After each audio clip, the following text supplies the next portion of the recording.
The Tigray People's Liberation Front, TPLF, has written to the United Nations Secretary-General Antonio Guterres and the international community at large rejecting allegations made by the Ethiopia's Ministry of Foreign Affairs.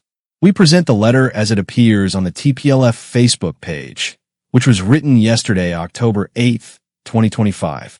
To His Excellency, Mr. Antonio Guterres, Secretary-General of the United Nations, New York.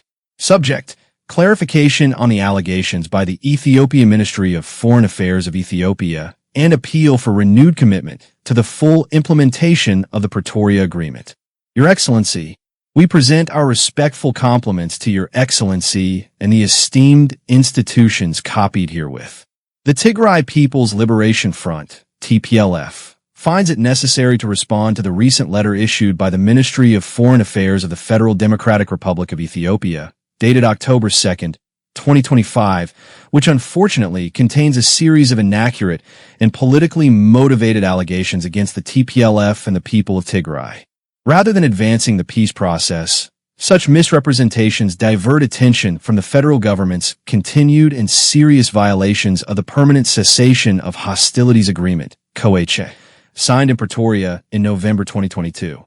We therefore wish to set the record straight and to draw Your Excellency's attention to the deteriorating situation that threatens the credibility and future of the peace process.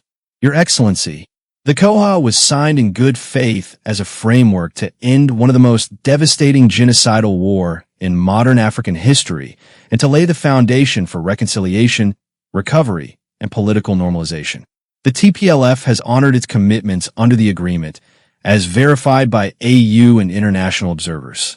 While we welcome the initial steps taken to restore basic services such as telecommunications, electricity, and banking, critical provisions, particularly those relating to the protection of civilians, the withdrawal of non-Ethiopian National Defense Force, UNDF, units, the safe return of internally displaced persons, IDPs, and accountability for atrocities remain largely unfulfilled.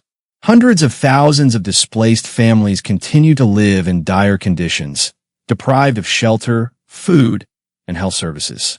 Large parts of Tigray remain under the occupation of non-UNDF forces, in contravention of both the COHA and Ethiopia's constitution. Meanwhile, settlers often supported by UNDF units occupy private and communal lands belonging to Tigrayan civilians. These realities reflect a deliberate attempt to alter Tigray's demographic and geographic status, further deepening grievances and mistrust. In addition, several federal ministries have publicly promoted narratives claiming Western Tigray as part of the Amhara region. This stands in blatant violation of Article 1 of the COHA, which obliges all parties to respect the constitutional framework of the Federal Democratic Republic of Ethiopia, and Article 4(2), which mandates the withdrawal of all non-UNDF forces from Tigray.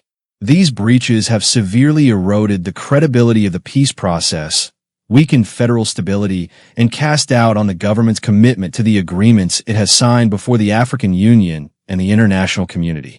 Moreover, although the TPLF is formally recognized as the signatory to the COHA, the National Election Board of Ethiopia has taken actions inconsistent with the COHA. The board's continued refusal to reinstate the TPLF's legal personality has undermined the implementation process and the inclusivity envisioned by the agreement. This denial appears to be politically motivated, designed to marginalize one of the principal signatories and thereby weaken the peace framework itself. We are equally concerned about the growing militarization in and around Tigray.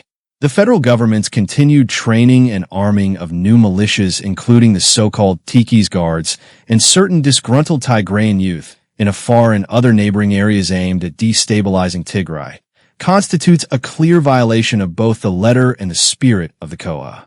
Such actions risk reigniting conflict and undermining the fragile peace that the Pretoria Agreement was designed to consolidate.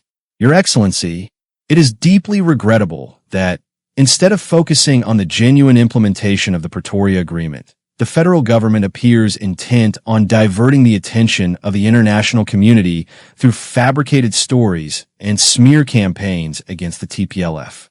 The accusation that the TPLF is preparing for war in concert with Eritrea and other armed groups against the federal government is entirely unfounded.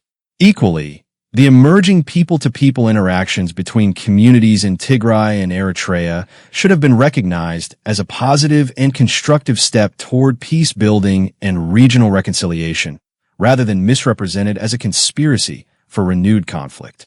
We are, however, deeply concerned that the federal government appears to be building a case for yet another war in the region on the basis of such unfounded allegations. This not only undermines the spirit and letter of the Pretoria Agreement, but also risks reigniting instability at a time when the region is striving to consolidate peace. Despite these challenges, Tigray has on many occasions expressed its firm conviction that the only sustainable way out of the current impasse between the two signatories of the Pretoria Agreement is through genuine political dialogue as enunciated in the agreement itself. The TPLF and the people of Tigray remain fully committed to such a dialogue, recognizing that peace cannot be sustained through coercion or exclusion, but only through mutual trust, justice, and political understanding. We have repeatedly called upon the African Union, as well as other key international partners, to convene an urgent review meeting to address the suspended implementation of the COA. We therefore appeal to Your Excellency to actively support efforts to convene such a political dialogue aimed at restoring confidence between the parties and ensuring the comprehensive implementation of the Pretoria Agreement. We also urge the strengthening of the Joint Monitoring, Verification, and Compliance Mechanism, JMVCM, with the necessary independence and access to verify compliance, the withdrawal of all non-ENDF forces from Tigray, the facilitation of the safe and dignified return of IDPs, and the pursuit of accountability for grave violations of human rights and humanitarian law. Your Excellency, the letter issued by the Ethiopian Ministry of Foreign Affairs represents a dangerous inversion of reality and attempt to portray the aggressor as the victim and the victims as the aggressor. It is our sincere hope that the international community will not allow this crucial peace process to falter. The people and leadership of Tigray have demonstrated extraordinary patience and commitment to peace under extremely difficult conditions.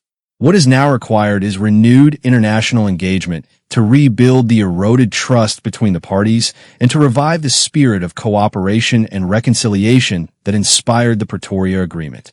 Please accept, Excellency, the assurances of our highest consideration. Debretsion Gabriel Michael, Ph.D., Chairman of Tigray People's Liberation Front.